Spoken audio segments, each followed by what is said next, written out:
Welcome back to another edition of Ari Squared. We are your hosts, Ari Lev and Ari Berkowitz, coming to you on a Memorial Day Sunday.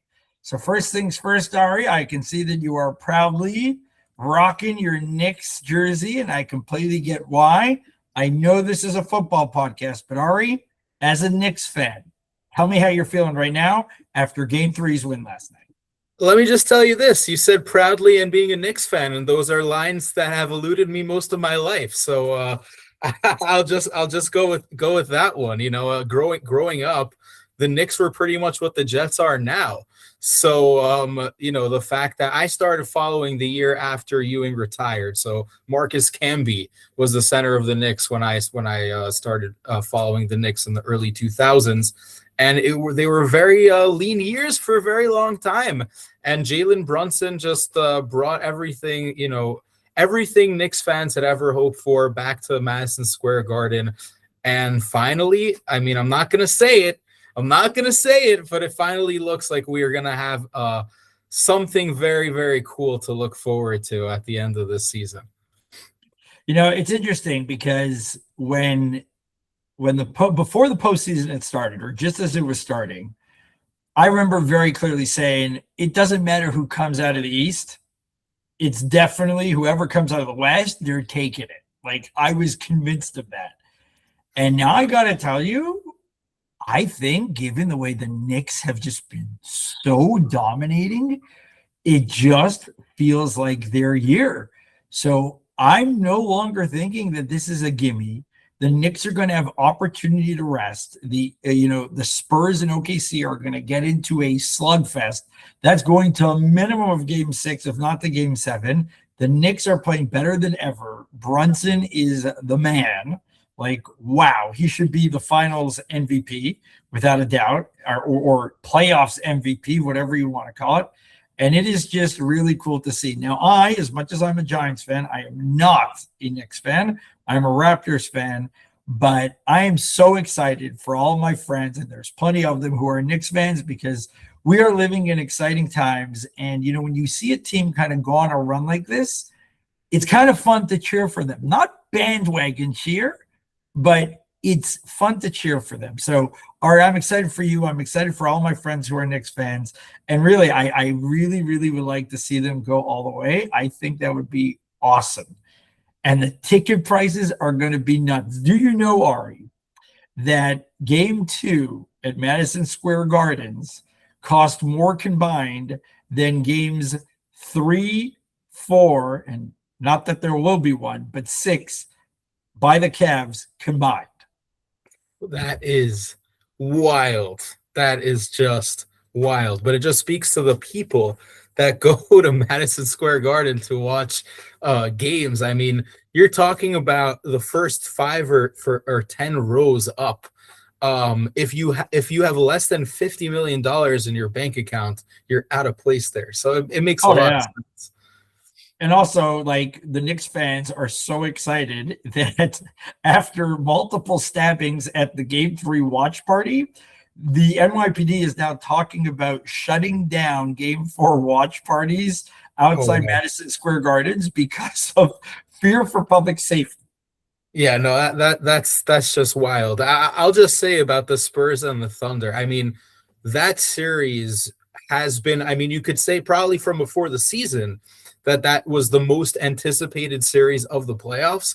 And no matter, as a Knicks fan, and I'm kind of happy about it this way, it is the marquee matchup of the playoffs, which thankfully works for the Knicks' benefit. So far, De'Aaron Fox, so far, Dylan Harper and Jalen Williams from the Thunder. Obviously, they have 2, but the more prominent of them have all fallen by the wayside of the injury bug during that series. They're just beating the pulp out of each other.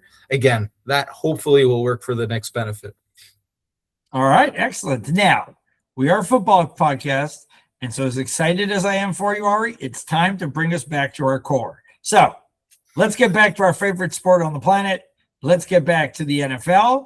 And I think that this is a great time, Ari, for us to kind of, now that we are more or less done with free agency. Again, you're still going to see some signings, especially as we get closer to training camp. But we're post free agency for the most bit. We're post the draft. And I think this would be a good time to kind of look ahead towards the season and talk about power rankings. Now, there are 32 teams in the NFL. For the sake of our listeners, and given the fact that we really don't know all that much, we're going to keep this to a top 10.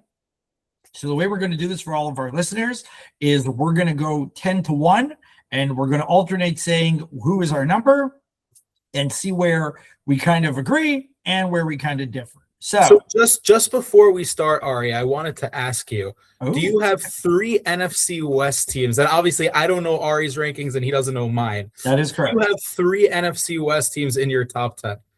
Yes, I do. Do you have 3 NFC West teams in your top 5? No, I do not. Interesting. Okay, so that's where I wanted to start off. So you already get a picture of consensus, but also different. So with that, Ari, feel free to lead it off with your number 10. Okay, so you're going to go, you're biased, but I am actually putting my New York Football Giants in at number 10.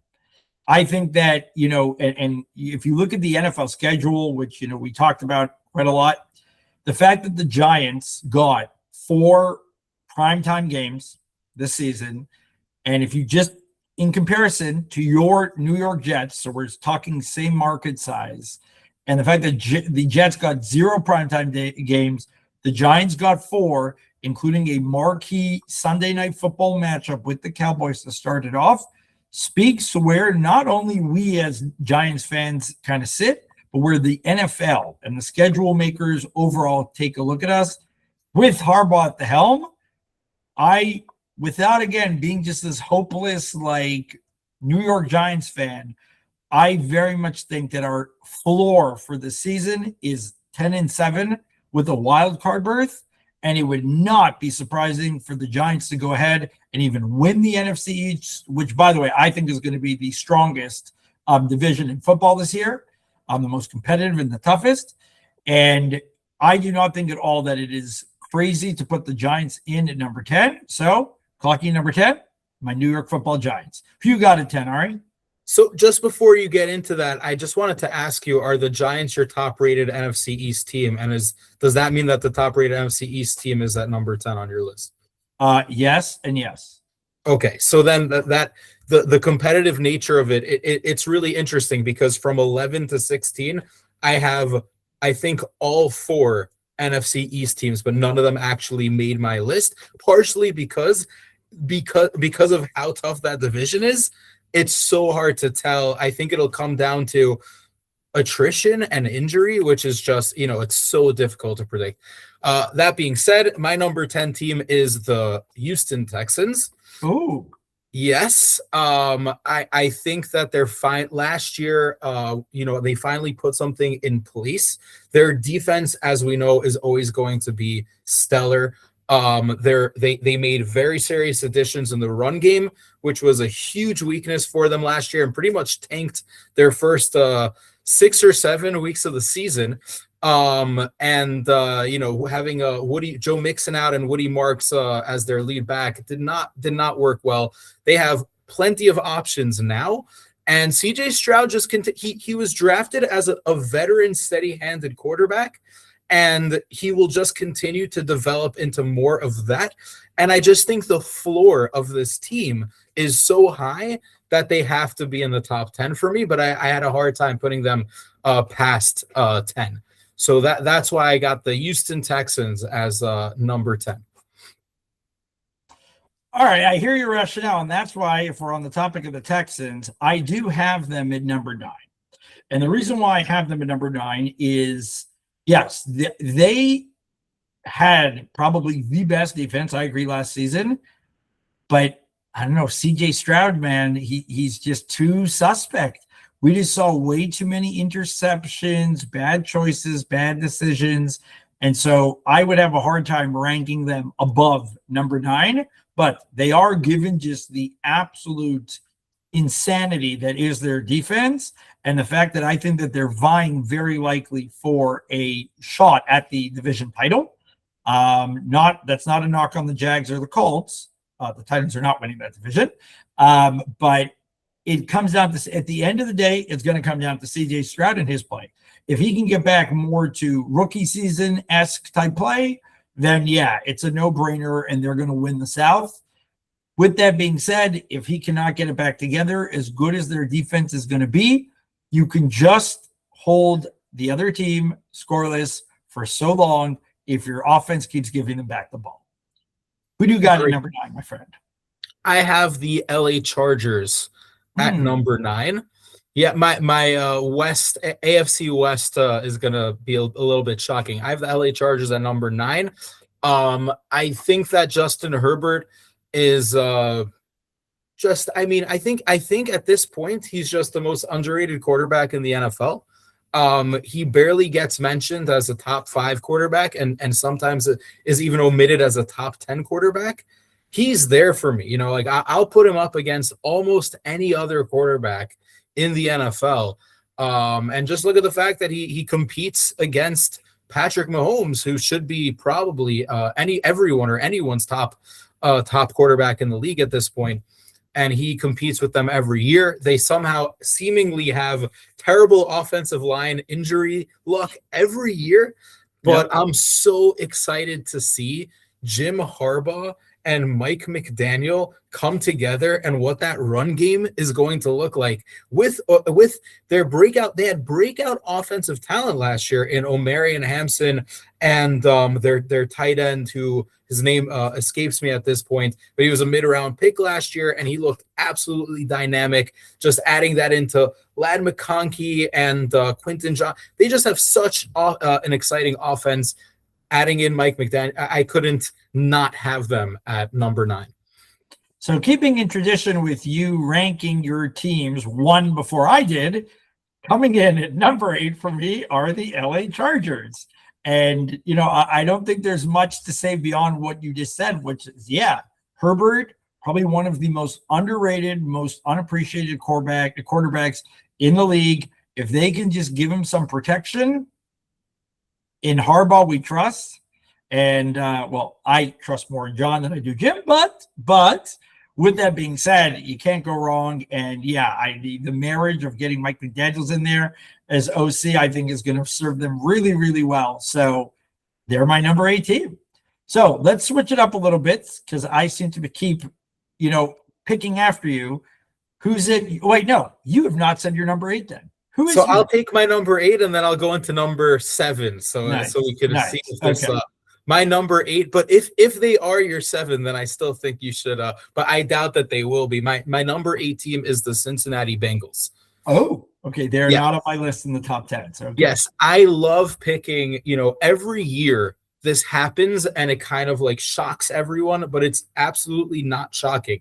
Where a tough division, in a team that had terrible injury luck, ends up drafting top 10, takes a key player that will help them the following year. Plus, they have the worst schedule. They have one of the easiest schedules. Plus, they get their injury guys back, and they just put all of that together and launch themselves into the position where we've seen the Bengals there before in the Super Bowl with a very, very similar team, with Joe Burrow coming back and with your favorite Sexy Dexy, who was their first round pick for all intents and purposes.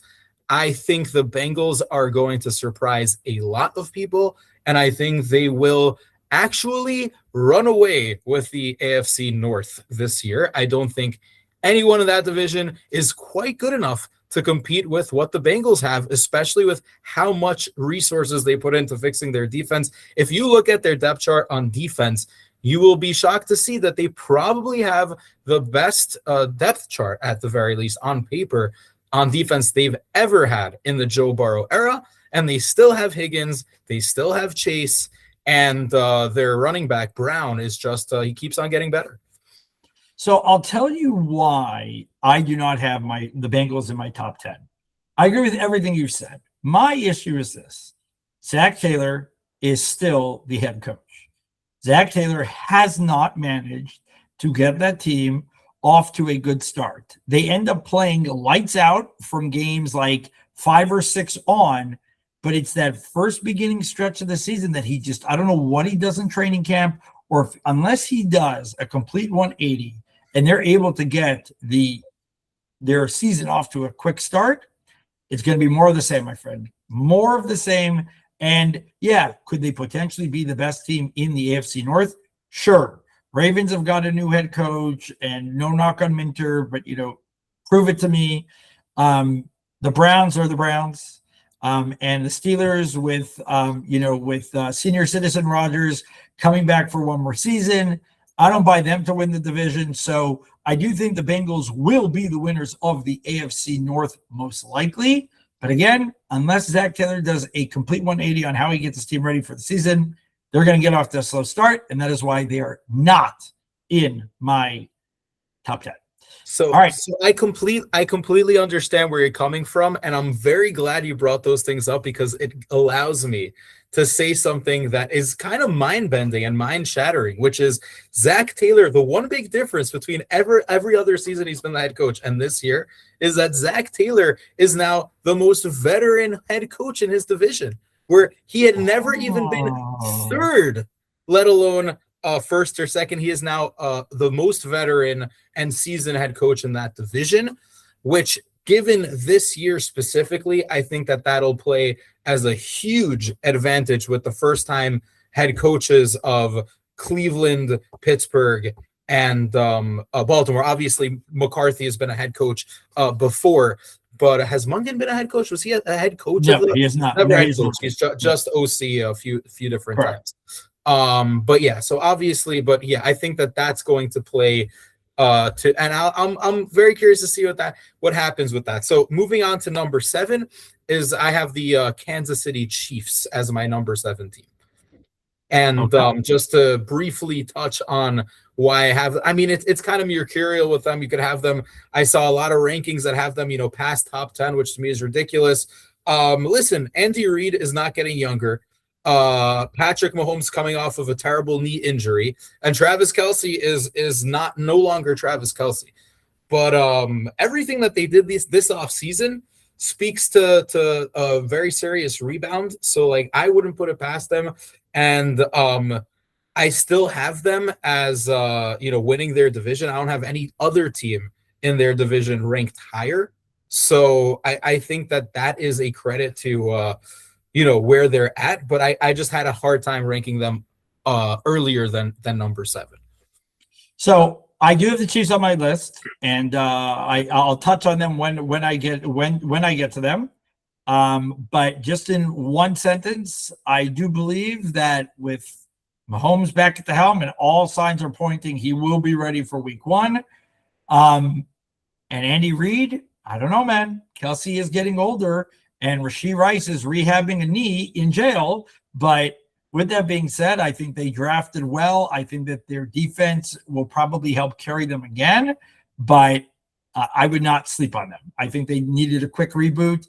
And after missing I think they all took it really personally for, missing the playoffs last year, but I do want to touch on them more when I get to them on my list. So I'll leave it at that. For me, coming in at number 7 are the San Francisco 49ers.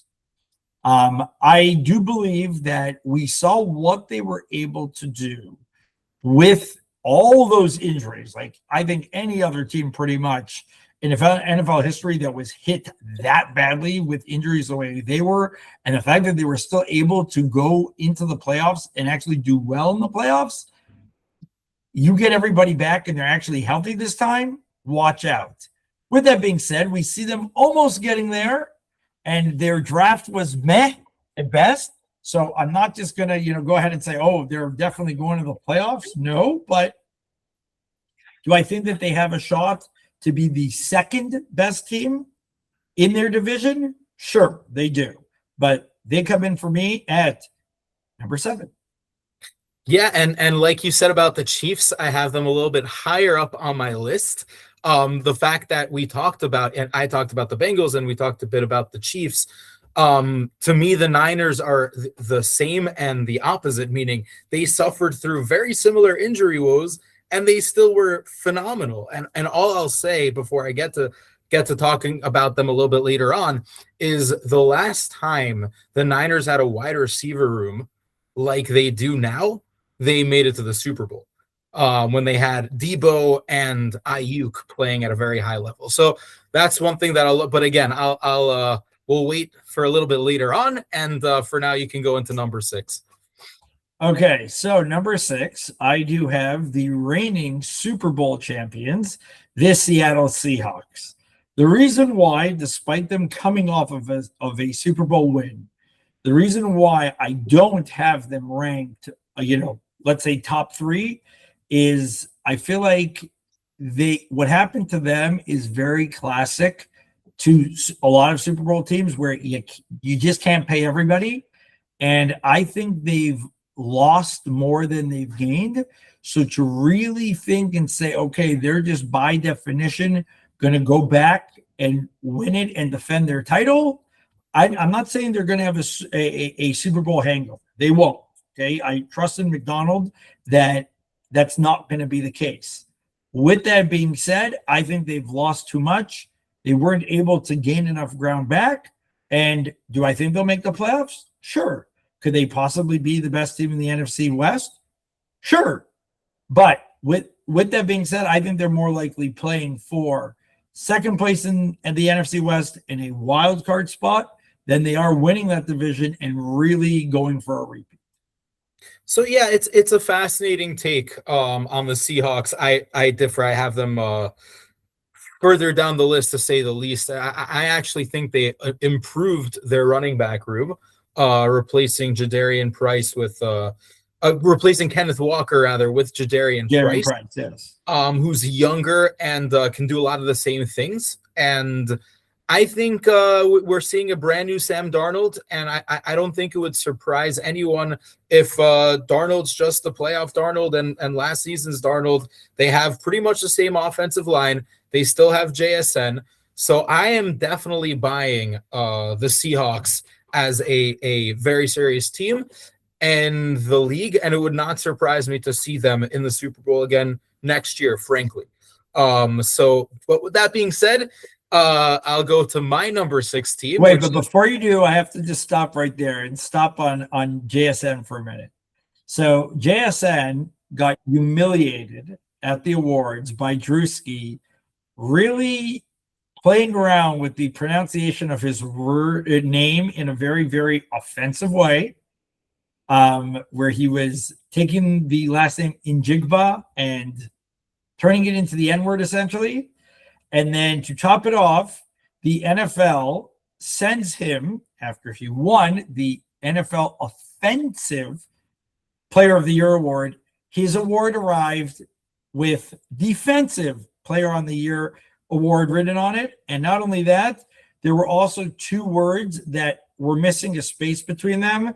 He went on his Instagram, posted it, and was not pleased, and rightfully so. So when you mentioned JSN, that's why I smiled, by the way. I just had to go ahead and mention that. So go on with your rankings, but I couldn't not share it.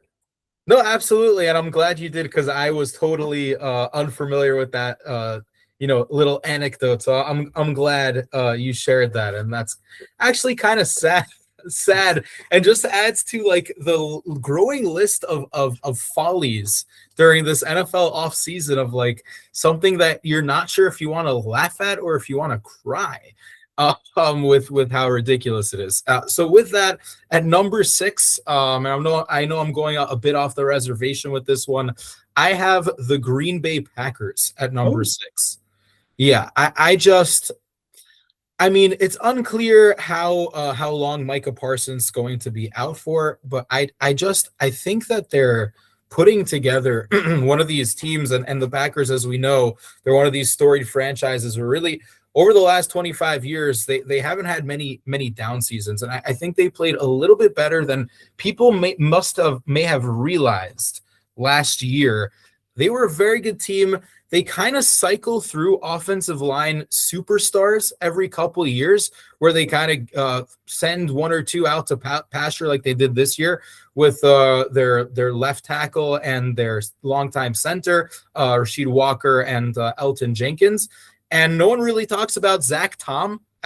He's genuinely one of the best offensive tackles in the NFL. And obviously they have their other first round pick from a couple of years ago, Jordan Morgan. They just kind of like, they're one of these factory teams. And I think that, again, Jordan Love is being slept on as a clear, no doubt, top 10 quarterback in the NFL. His numbers over the second half were ridiculous. Were absolutely ridiculous. And you can make the claim that he single-handedly took them to the playoffs. And then you're talking about a bunch of young guys on defense that all started coming into their own last year, and some very timely additions. Edgerrin Cooper is still one of the best linebackers in football. And I think that the Packers are a great team that no one's talking about, like a great team that no one's talking about. So 2 things about the Packers. Number 1, you can wish a mazel tov to Jordan Love. He is officially a girl dad. So he had a baby girl recently. And do you have another NFC North team in these rankings? I do not. And I actually pretty low on the Bears and the Lions overall. So yeah, that's my skinny on the NFC North. It's basically the Packers, and I think that the Bears are in for regression, and I think the Lions are past their prime. All right, so I hear you about Green Bay. I do not have them winning the North. I do have an NFC North team on my list. Bears. They are indeed, but we will get to them when we get to them. And I'm definitely, after last year that I was really shitting on Caleb Williams, I've actually done some tshuva over there, and I'm now more on his train. But more to them when we get to them. I have coming in at number 5. I do have the Chiefs. And the reason why I have the Chiefs, up here is that, like I've already kind of mentioned, and just to elaborate a little more, I do think that they drafted very well. I do think that they had a good offseason, in which case, adding Kenneth Walker, I know that you feel that the Seahawks have upgraded. I do think the Chiefs have vastly upgraded their running game by doing so. And Andy Reid is going to scheme all kinds of stuff up for them. Travis Kelce is not prime Travis Kelce. There's no mistaking that. With that being said, I do think that schemed in the right way, I think that Travis Kelce is still going to go ahead and be productive. They have other up-and-coming tight ends that they can use as well. And I do think they have enough firepower at wide receiver without needing to rely on, I'm going to prison for 30 days, Rashee Rice. And by the way, on that note, I have to ask you, is having knee surgery that will take you out for 30 days, is having knee surgery right before you have to go serve 30 days in prison 40 chess or brutal stupidity? What do you think? I think it's both, That's honestly, I do not think it was. I think it was, maybe a divine intervention for D-Chess, but on Rashee Rice's part, it was definitely stupidity. Yeah, I think that, in other cases, and the crazier thing is that he goes and has the procedure and then violates his probation.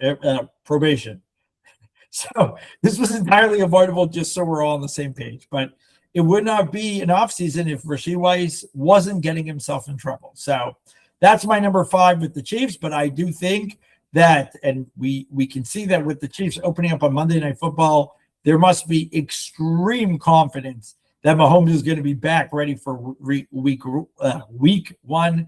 Like we mentioned in our previous episode, nobody wants to see Justin Fields on Monday Night Football to start the season. So they must be confident he's coming back.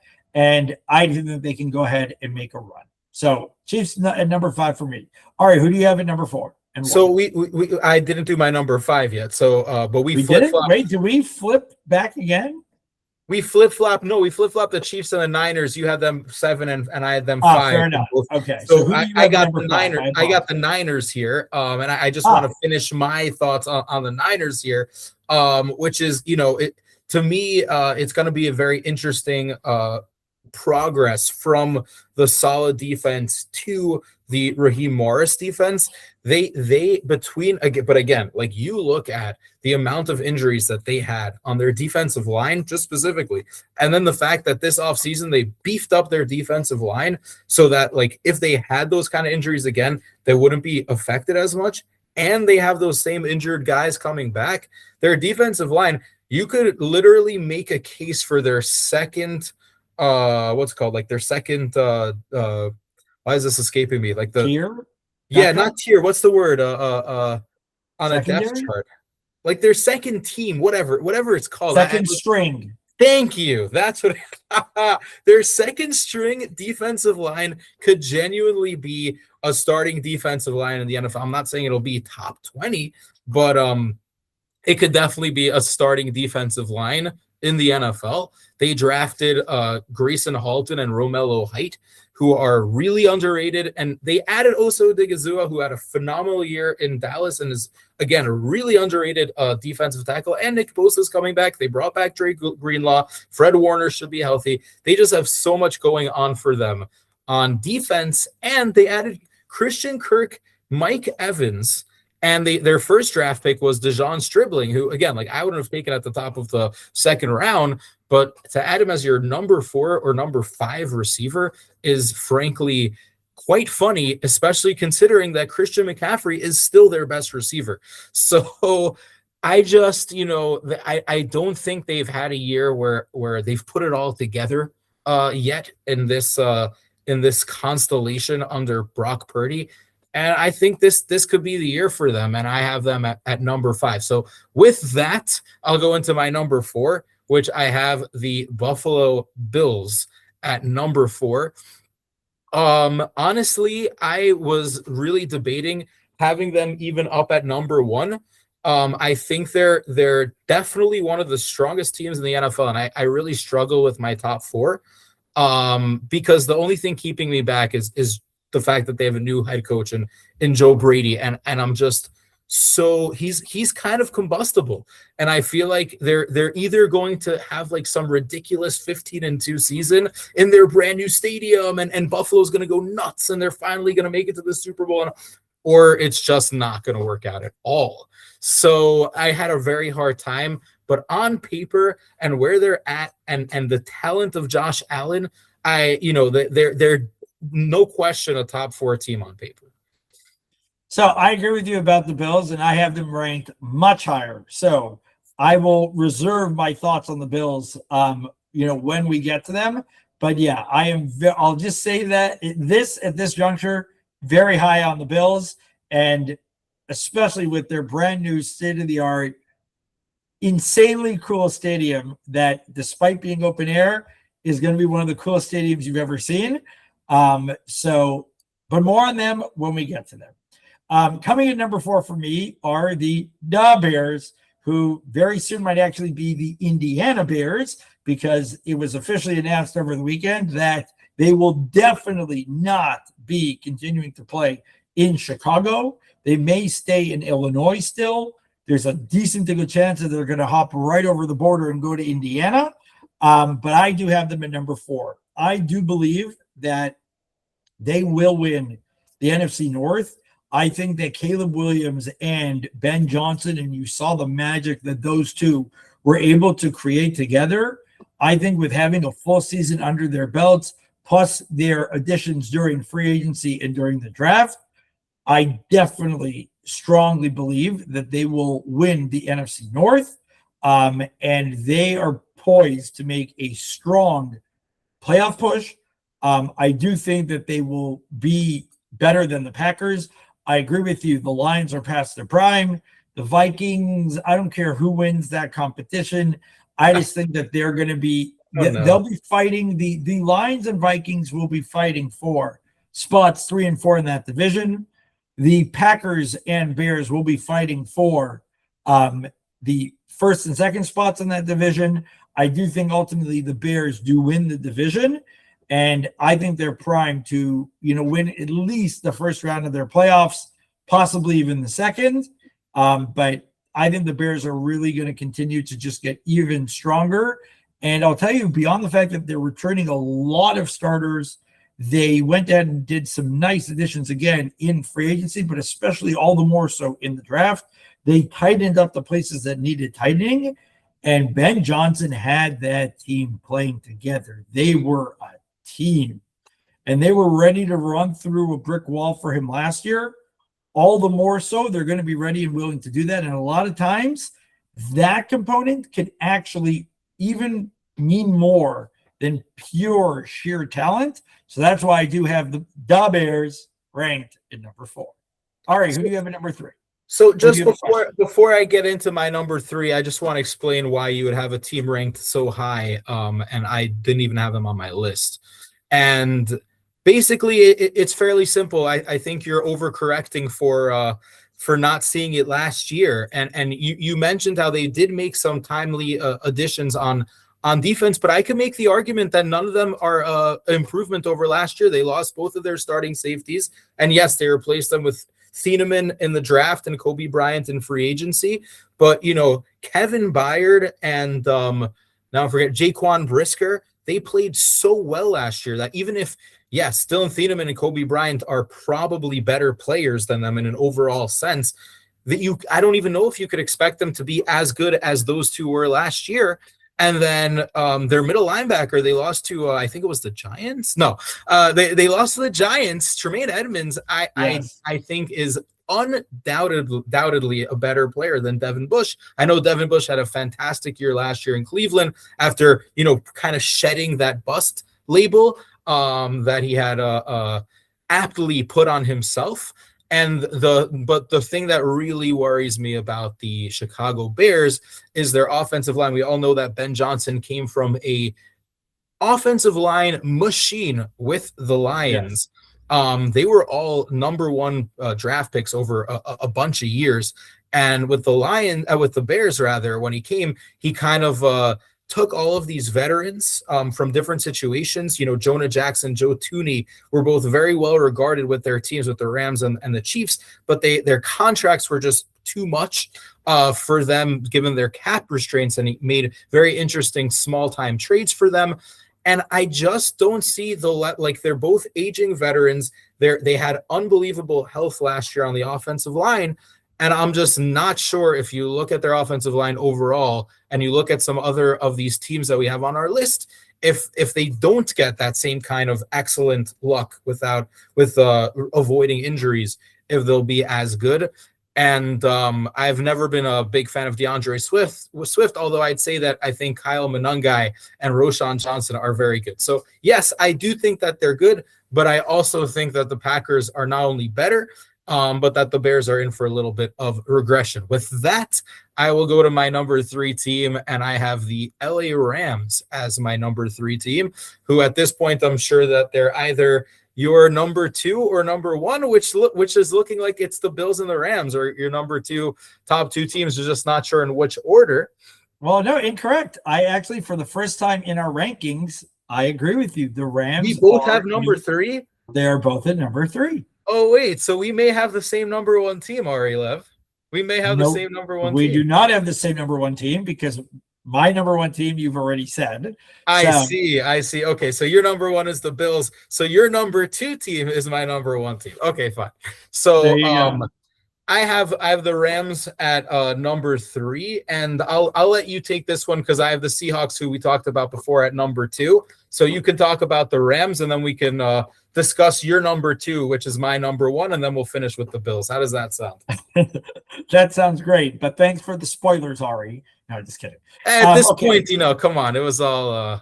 Why do I have the Rams at number 3? I have the Rams at number 3 because, and this is why they're not actually 2 or 1. They didn't help themselves all that much in either free agency, the trade for Trent McDuffie aside.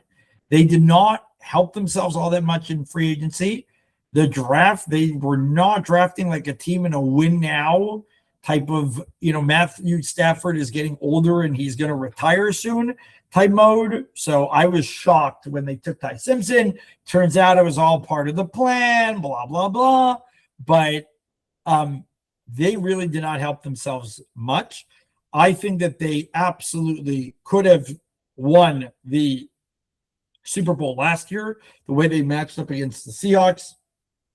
If there are a QB and a head coach that I would never bet against in the NFL, it would be Matthew Stafford and Sean McVay.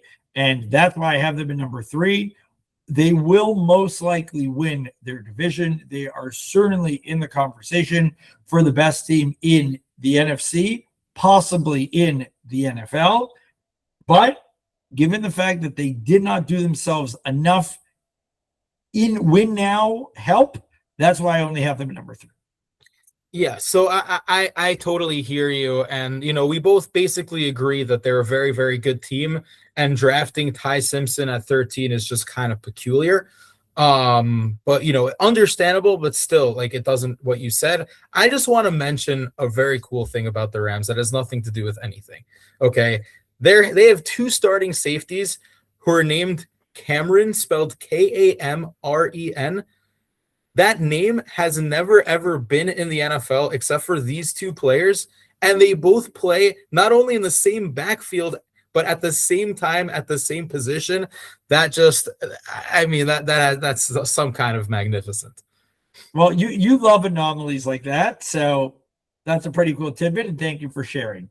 All right. So we're discussing your number 2, my number 2. How did you want to do this? We're talking about your number 2. You're going to say your number 2. They are my number 1, and then we'll talk about them, and then you can go into talking about the Bills. Your number. So yeah. I do have the Denver Broncos at number 2. Oh my God! Is that not your team? That is not my team. My number 1 team is not even on your top 10, and I don't have the Denver Broncos in my top 10. As you asked me before, if I had a team. No, you didn't. That was a different division. I was asking about the NFC North. Yes. Okay, fine. So I do not. Okay, so you talk about the Denver Broncos, and then I'll talk about my number 2 team. Okay, so I have the Denver Broncos at number 2 because they were a broken ankle to Bo Nix away from going to the Super Bowl last year. And if they go to the Super Bowl, I think there's a decent to strong chance that they actually go ahead and beat the Seahawks. I'm not saying they would have.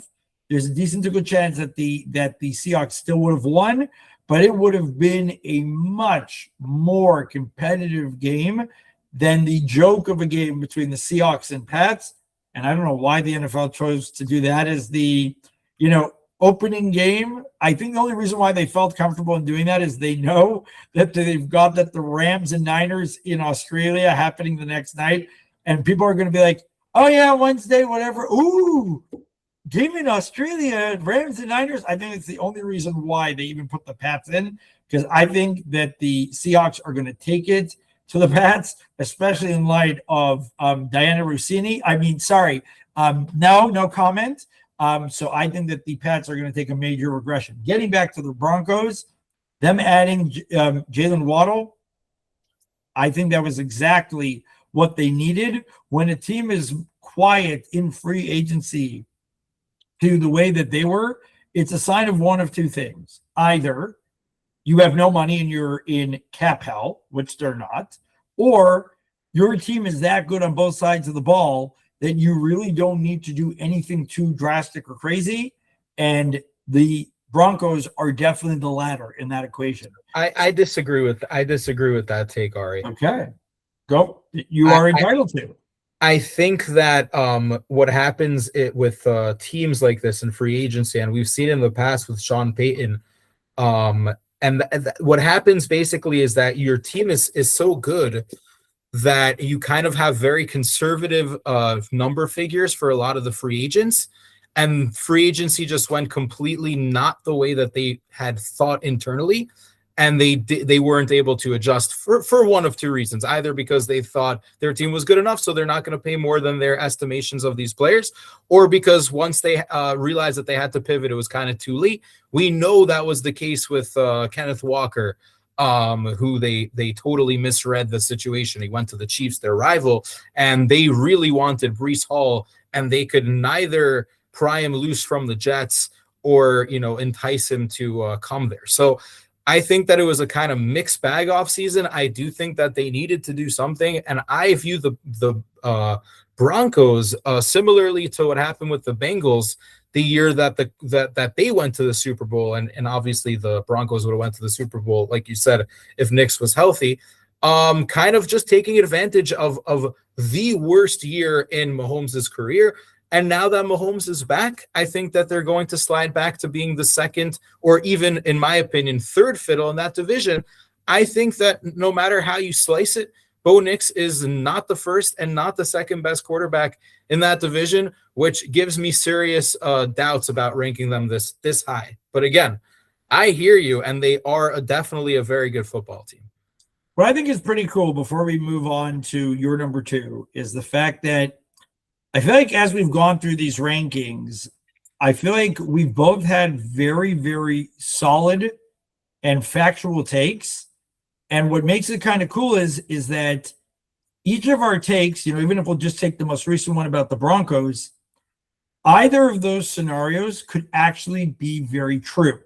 And that's what I think makes it so interesting, is the fact that you can really look at both vantage points. Like, I'm not sitting here listening to your Broncos take, or if we want to go to the Rams for a second, I'm not sitting there hearing your Bronco, take going, okay, Ari is an idiot, and what he's saying has no basis.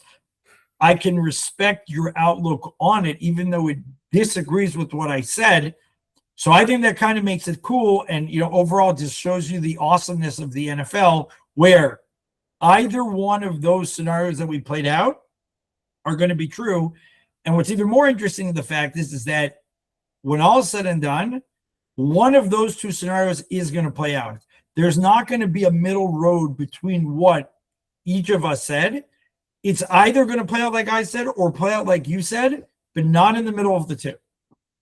Yeah. So I think you're right. And all things considered, this is why we do exactly that. And this is why, we don't reveal our rankings to each other before, and we can have a live, discussion. And I genuinely think that your number 2 team is my number 1 team, and your number 2 team isn't even in my top 10, and my number 1 team isn't even in your top 10.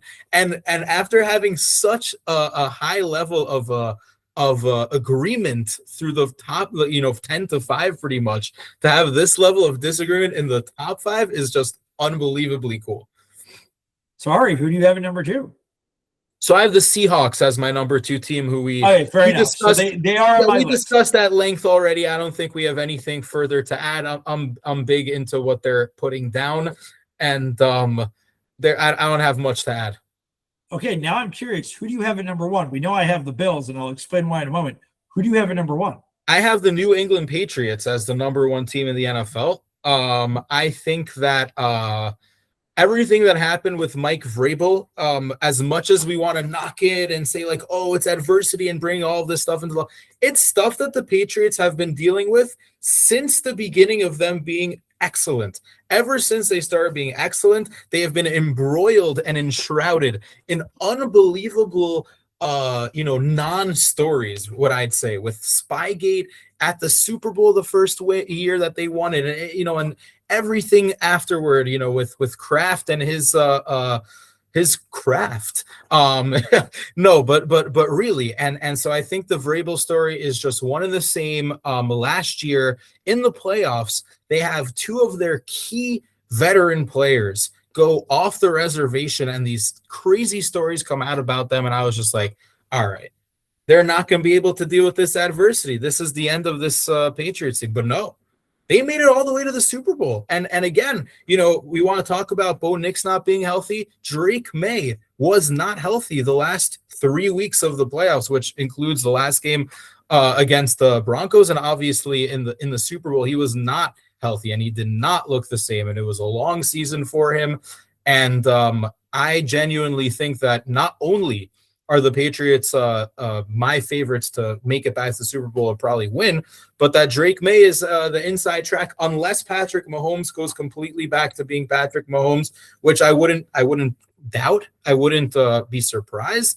But Drake May is my early favorite for MVP, offensive MVP.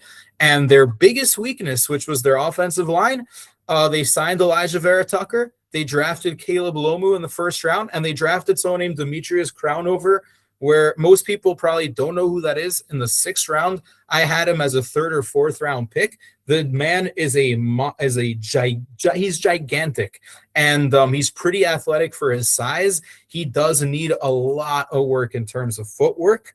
But it could go in a few different directions with these kind of guys. And the Patriots actually have a history of drafting guys like Trent Brown, who was, I think, 6'9" or 6'10", and turning him into a Pro Bowl level player. So, I think that they really covered their glaring weakness, and every single other spot on that team is as good as last year. So, yeah, I just think that Drake May is in my conversation as a top 3 and not only a top 5 quarterback in the NFL.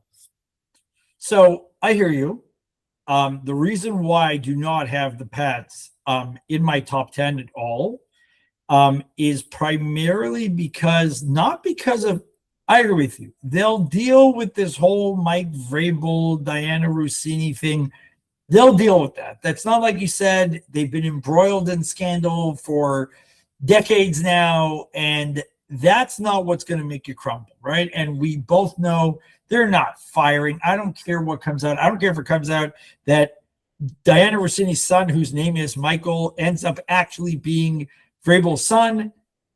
They're not firing him. I think he was actually named after the quarterback on the Atlanta Falcons.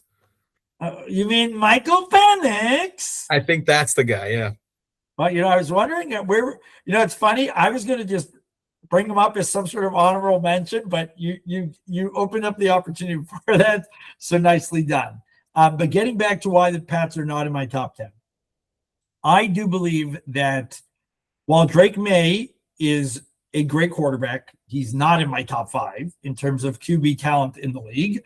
That's 1. 2, Will Campbell was absolutely a liability. As much as he was the 4th overall pick last year, look at the way he was blocking, especially in the Super Bowl, but not only in that playoff run, he was a liability. Vera Tucker is great if the dude could actually stay on the field. So I don't view his signing as anything that special. Do I think they'll be a competitive team? Sure, I do. But do I think that the Pats are going to be closer in talent and ultimate production, closer to the Dolphins and Jets as opposed to the Bills? Yeah, I've said that before, and I double down on that now. They're going to get shellacked by the Seahawks in game 1 of the season. Mark my words right now. And they're looking at, if they reach 500, they'll be lucky. I do not even have them as a playoff team. You can't reach 500 in the NFL anymore, Ari. That's the true. problem. Fine. That's Fair the enough. problem. But in theory, I definitely hear what you're saying. I just want to explain like what I was saying about the offensive line. I agree with you, by the way, with Will Campbell. The thing is, he was a better. So let's break this down with this year's draft class, right? So you guys drafted at number 10. You drafted CC Maui Noah. I actually think Will Campbell is a interesting comp for CC Maui Noah, and that the Giants are doing the right thing as opposed to what the Patriots did last year, which is he should have started inside, and he would have been a dominant inside player from day one. And then maybe at some point in year 2 or year 3, you move him outside to the tackle position, because he definitely shows a lot there. Now, what the Patriots have done this year is they're 8 or 9 deep at the offensive line. I don't think any other team in the league can compete with their 8 or 9 guys on the offensive line. That being said, that you're correctly is that they don't have, those 1 or 2 or even 3 elite all-pro level offensive linemen, but they do have a nice amount of depth there. So Caleb Lomu will probably slide in to be their left tackle early on the season, and Will Campbell and AVT will fill in a guard spot. As we know, AVT's played like no football in the last 3 years, as I know better than almost anyone else. Even though when he is on the field, he is probably a top 5 guard in the NFL. So I don't know how you balance that. But operative word being when he's on the field. I'm saying, and the guy hasn't played football in 3 years. So like basically, as a Jets fan, all my Jets fan friends were like, "Oh, we got to bring back AVT." I'm like, at that price, you want to pay him like a top offensive guard in football? And he hasn't played in 3 years. Like, the most important thing to me is showing up and playing football. But we've seen this before. We've seen many Jets, including Bill Belichick himself, do solid things with the Jets, look pretty good at times, and then have gone to the Patriots and have become, what do you say? Put in a different stratosphere. Yeah. So, but all that being said, I definitely understand why you would be skeptical about the Patriots. But from what I saw about Drake May, and I really doubted it, I just saw this unbelievable progression. And I think what this all leads to, Ari, is that on next week's podcast, we have to do our rankings of our top 10 quarterbacks. That's what we got to do. I agree with you. I definitely agree with you. And I think we're going to have some similarities, and we're going to have some complete, total different outlooks on who they are. But let's do it. I'm all for it, and let's do it. All right. Reigning at number 1 are the Bills. You've already spoken to their attributes, and I smiled when you had said that you had debated putting them at number 1, and I absolutely hear you. There was a brief moment in there where like, are they? And then I thought about it again, and yeah, you know what I think it is? And I actually saw an interesting comp. I think this is going to be Josh Allen's Peyton Manning type Super Bowl winning season, where if you look, and this graphic actually displayed that, if you look at their comparative timelines between this many years into Peyton Manning's career and Josh Allen's career and playoff record, you go stat for stat on everything. The only thing that Peyton Manning had over Josh Allen at this point in his career was 2 MVP awards versus 1. Every other stat, whether it was wins, touchdowns, completion percentage, playoff record, it all leans towards Josh Allen. And I believe that it's going to be his season to do what Peyton Manning finally was able to do. And I think this is the Bills' year. That stadium just looks absolutely sick. And it is I think they may actually be able to play a Super Bowl there sooner than later. And I would not be surprised if they did that. And it'd be well-deserving. And they are my number 1 team. Sorry, this was definitely an absolutely fun exercise. We do have another segment that we wanted to touch on. And this is a new segment that we're introducing, which is called Guess That Number. So what we're going to do is we've each selected a number. This will be an ongoing segment for our listeners. And we each are going to select a number, and we have to go ahead and we give 3 hints. And then the person who famously wore that number has to be guessed. Now, each of us, Aries, we do not know what the number is or who the player we have in mind. We decided to actually start with our ages. So we're going to do 44 and 31. We'll leave it up to our listeners to decide which one of us is 44 and which one of us is 31. Nice. But Ari, do you want to kick us off? Do you want to start off with yours or with mine? Absolutely, no problem. So this unknown player who wore the number 31, and again, like we didn't specify if the player had to wear 31 his entire career, but just for this intents of this is the first week of the segment, the player wore 31 for almost the entirety of his career. I think in his rookie year, maybe his first 2 years, he wore a different number, and then he wore 31 the rest of the time. He played 9 years in the NFL. Okay. And he was in the league during the era of the quarterback that you just mentioned. Wow. 31 for most of his career. I'm gonna need some hints. Not gonna lie, because I am completely in the dark here. No problem. The second hint is that he crossed over with the current Giants head coach for a number of years and actually had his best season and made it to the Pro Bowl under John Harbaugh. Okay, I still have no clue. What position? Okay, so his position is strong safety.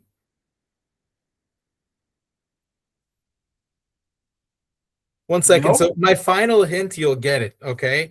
His most iconic moment was injuring a very, very, very crucial player and taking him out for the rest of the season. See, this is what's crazy. I can think of that happening. Can't think of the player. So basically, in 2008, he famously tore Tom Brady's ACL as a player on the Chiefs. What's his name?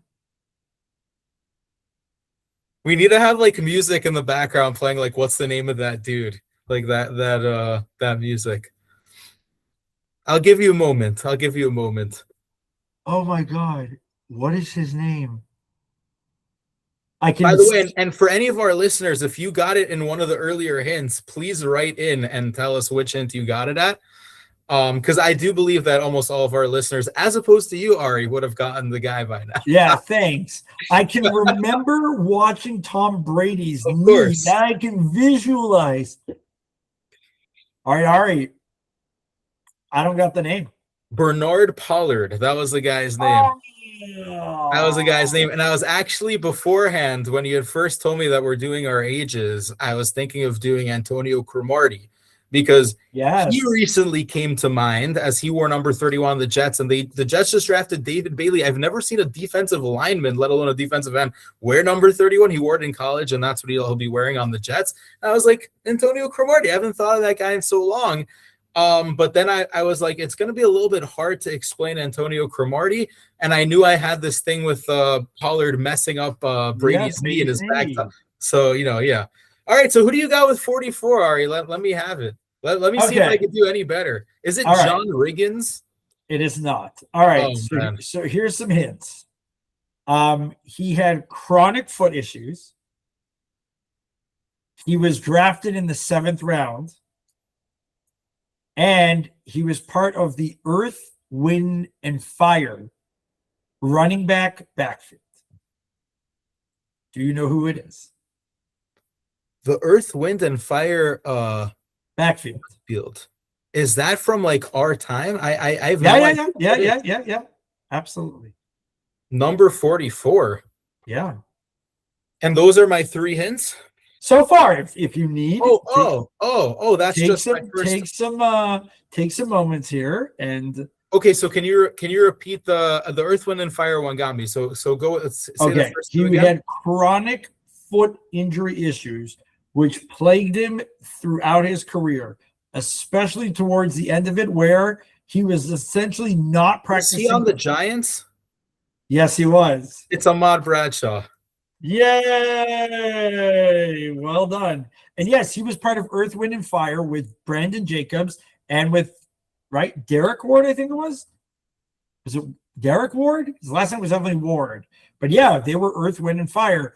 Ahmad Bradshaw and Brandon Jacobs had both, Ward and Jacobs both went over 1,000 yards, and Bradshaw came fairly close. He did get the least carries out of the 3 of them. But yeah, Ahmad Bradshaw, 7th round draft pick, had chronic foot and ankle injuries, especially foot injuries, to the point of where, especially towards the end of his career, he could not practice. That whole Super Bowl run, he did not practice throughout the week and just did his thing on the field. Nicely done. And I gotta say that growing up and his era when he started in the NFL, back in like 07, 08, 09, that was like the prime years of, literally there were like 20 running backs in the NFL that were Pro Bowl caliber or better. And Ahmad Bradshaw came in and wasn't the main ball carrier, he was just electric. He was so freaking fun to watch. And if he did not have those injuries to his legs, he would have been one of the great ones, in my opinion. He was just so dynamic, and it's sad that he had those injuries. 100%. For a smaller dude, he's still like, you could even put him in. I remember some like Jacobs was out for whatever reason, and then they would feed Bradshaw the ball at the goal line, and he would punch it in. And he was, especially if you compare it to Brandon Jacobs, who was ginormous, gigantic. It's also a huge tribute to the Giants line in those days with like Chris Snee and Sean O'Hara. That interior, especially that line, was nuts. We had our 07 team, especially our O-line, Kareem McKenzie, Schubert. Wow. That was a hell of a line. Really. Shout out Kareem McKenzie, the former Jet, obviously. Another Jet. His best football was not on the Jets. Apropos Jets players who go on somewhere else and have better careers, there's another one for you. Exactly. And today they're just a dime. It used to be cool when that happened with like Kareem McKenzie. Now it's just like every offseason there's another former Jet to go somewhere else and be better. Look no further than last year's Super Bowl and Sam Darnold. But yeah, okay. So let's pick our numbers for next week, so we have more time to prepare for this. Excellent. So you pick your number, and then I'll pick my number, and then we'll figure it out for next week. Okay, so we're doing this right now. We're just picking a number. Let's pick a number, or pick a player and then do his number. Wait, you want me to say the player? No, in your head, pick a player and then tell me that number, and we'll do him next week, and you'll have my guy. Okay, I have a player. Awesome. Okay, so tell me the number. He was... Wait, I need to see what his final number was, because I do believe... Oh, no, I have the number. The number is 37. Very interesting. That is a wild one. Mine is number 12. Okay. All right. I got 37. Okay. So we now have, and again, we have a specific player in mind. Yeah. A specific So we have player. a whole week to figure the rest of this out, which is great. All right. Just before we close out, give me a bold prediction for the NFL season. Just give me one bold prediction, something like hot take, something that I'm going to respond with, okay. Go for it.